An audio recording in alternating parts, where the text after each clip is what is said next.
Chartered accountants देश के economic system के भरोसेमंद एम्बेसडर होते हैं। आप सरकार और टैक्स देने वाले नागरिकों और कंपनियों के बीच इंटरफेस का काम करते हैं। आपका सिग्नेचर देश के प्रधानमंत्री के सिग्नेचर की वो ताकत नहीं है जो ताकत एक चार्टर्ड अकाउंटेंट के सिग्नेचर की होती है। आपका सिग्नेचर सत्यता की, भरोसे की गवाही देता है। कंपनी बड़ी हो या छोटी, आप जिस अकाउंट पर अपने सिग्नेचर कर देते हैं उस पर सरकार भी भरोसा करती है और देश के लोग भी भरोसा करते हैं। आपकी सोच मतलब ड्रीम, आपका जो ड्रीम है वो आपसे प्रॉब्लम से भी बड़ा हो जाए तब कोई प्रॉब्लम नहीं है, आप उसको कर गुजरते हो। मतलब उस आदमी के बारे में सोचो ना जिसको कोई चीज दिख नहीं रही और बोल रहा है ऐसा है, और उसके ऊपर जी जान लगा देना, कुत्तों को पकड़ लेना और बिलीव करना कि मेरे ड्रीम में कैसा कुछ है। जब आप अपने ड्रीम को इस लेवल तक चाहते हो तब जाके वो कहीं हासिल होता है। तब जिंदगी मौत का फासला नहीं होता है, कोई सवाल नहीं होता है, उसके ऊपर चली जाती है चीज। मैंने जितने भी सक्सेसफुल लोगों को देखा हुआ ऐसे ही बेइंतहा पागल थे अपने ड्रीम्स के पीछे। कुछ ना कुछ करना है, कैसे करना है कुछ पता नहीं, अकेले डटे हुए हैं, पूरा संसार एक तरफ और वो अकेला एक तरफ, बट ड्रीम इतना बड़ा, चिंता ही नहीं कि अगर किसी कुत्ते ने काट लिया और वो भी पागल है और मैं मर जाऊं तो चिंता ही नहीं, परे हो जाती है चीजें। बेशक मेरा चौथा अटेम्प्ट है, बेशक मेरा छठा अटेम्प्ट है, I say don't give a damn to it, you are not a failure, things are taking time, उसको वक्त लेने दो। जिस दिन आप उस चाइनीज बैम्बू ट्री की तरह ग्रो करोगे दुनिया आपकी स्पीड देखती रह जाएगी। वक्त आएगा वो जब दुनिया आपकी स्पीड देखती रह जाएगी। एंड दोस्तों, it's your responsibility, it's your responsibility. Nobody else is going to work hard for you. Nobody else is going to bring your dream in a silver plate and say, here is your dream, enjoy. No, nobody else is going to do it. You will have to take charge of your things. You will have to make your dream come true. You will have to work hard day in and day out. Boss मेहनत तो करनी पड़ेगी, no doubt. 50 बार ये मन में आता होगा, अरे यार कितना करना है, पिछले बार भी मैंने पूरा पढ़ा था, गलती से फेल हो गया, इस बार भी साला पूरा का पूरा वापस से पढ़ना पड़ रहा है। जीवन में मैं जीवन भर यही करते रहूंगा क्या, मेरी एज हो रही है, टाइम हो रहा है। अरे तुम्हारी कुछ भी एज नहीं हुई है, सबसे पहले ये बात समझो, तुम्हारी कुछ भी एज नहीं हुई है अभी तक की, ठीक है। दूसरी बात, नंबर ऑफ अटेम्प्ट पे फर्क नहीं पड़ता, ये बात याद रखना, बिल्कुल नंबर ऑफ अटेम्प्ट से फर्क नहीं पड़ता। ना आपके आर्टिकलशिप पे फर्क पड़ेगा, ना ही जब आप क्लियर कर लोगे उस पर फर्क पड़ेगा, बिल्कुल फर्क नहीं पड़ता। बराबर। एक डॉक्टर का प्रोफेशन है, चाहे फैमिली डॉक्टर होगा या जनरल प्रैक्टिस करने वाले लोग होंगे या सर्जन होंगे, तो सब लोगों को पता होता है कि ये लोगों के स्वास्थ्य की चिंता करता है, ये पता होता है कि बीमार को ठीक करता है,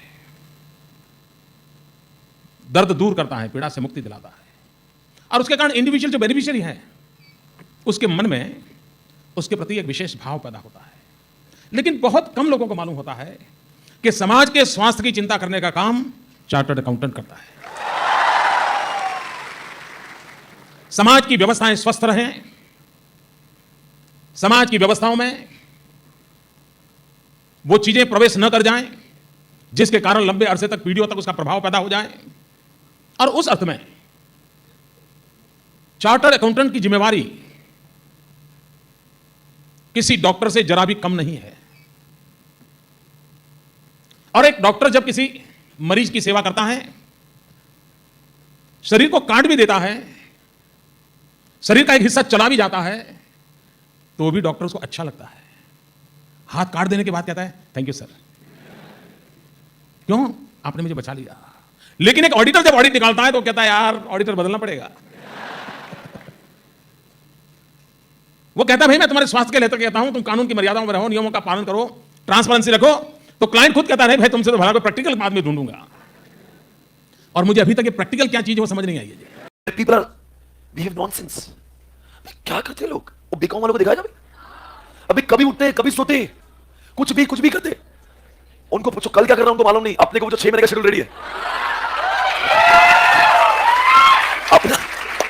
अपने को तो अरे इतने रिकामे लोग हैं, इतने फोकते हैं, मैं आपको क्या बताऊं। फोकते मतलब नहीं बेटा इतने, मतलब आपको लगता है क्या सारे संसार का बोझ मेरे माथे पे ही है क्या सारे संसार का बोझ क्या हमने उठा के रखा है?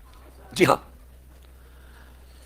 पहली बात तो मैं आपसे कहना चाहूंगा, आज के बाद रिजल्ट कुछ भी आए, पॉजिटिव आए नेगेटिव आए, खुददारी से जिंदगी जी, अभिमान से, और डंकी की चोट पे गए कि मैं सीए कर रहा हूं और तेरे अंदर दम नहीं ना तो तू बात मत कर, और मेरे रिजल्ट को पूछने की तेरी औकात भी नहीं बे।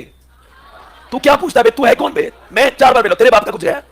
मैं झक मार रहा था क्लास में 12 घंटे, मैं जवानी बर्बाद क्यों? मैं है ना? तू कौन है? अरे बहुत लोग टॉन्ट मारते हैं, रिजल्ट के दिन फोन लगाएंगे, क्या हुआ भाई? अरे मैं कुछ भी, और तू कौन है? अच्छा गुड फेथ में नहीं पूछ रहा है वो उसको अपने से गुड फेथ से, वो सिर्फ पूछना चाहता है कि तेरा दर्द, उन्हीं के जख्म को कोच कैसे मारेंगे, ऐसे दर्द देंगे। और ऐसे लोगों को बोलना भाई तू अपने आप की औकात बढ़ा, मुझे क्या सवाल पूछता है? मैं जानता हूं रात में जल्दी सोना, सवेरे जल्दी उठना क्लास के लिए। मेरे रूम में 10 लोग थे जो रात में मस्ती करते, मैं इज्जत से सोने का प्रयास करता हूं। ये सैक्रिफाइस में तो क्या है? अगर आप में से एक भी स्टूडेंट आईसीआई पे उंगली उठाता है तो अब जो मैं कहने जा रहा हूं शायद उसके बाद नहीं उठाएगा। दोस्तों, एक बार मैं अपना सुपर पावर स्टूडेंट वर्कशॉप कर रहा था और वर्कशॉप की शुरुआत में ही एक बच्चा मेरे कुछ बोलने से पहले ही बोलने लगा। खड़ा हुआ, एक पीस ऑफ पेपर उसके हाथ में था और बोलने लगा, sir excuse me, according to section this of ICAI act, ICAI has the power to regulate the results. मैंने कहा बैठ जा, मुझे नहीं पता आईसीएआई के पास रिजल्ट्स को रेगुलेट करने की पावर है या नहीं, मगर तेरे पास तेरे रिजल्ट को रेगुलेट करने की पावर जरूर है। और दोस्तों, अगर आप ये कहते हो कि रिजल्ट 5% आया, रिजल्ट 3% आया, रिजल्ट 1% आया, तो मेरा आपसे सवाल है, क्या उस अटैम्प्ट में एक भी चार्टर्ड अकाउंटेंट नहीं बना? आप आईसीआई पे उस दिन उंगली उठाना जब एक भी चार्टर्ड अकाउंटेंट रिजल्ट में ना बने। लेकिन अगर एक भी चार्टर्ड अकाउंटेंट बन रहा है तो ये आपकी ड्यूटी है, ये आपकी रिस्पॉन्सिबिलिटी है कि वो नाम आपका होना चाहिए, वो नाम आपका होना चाहिए।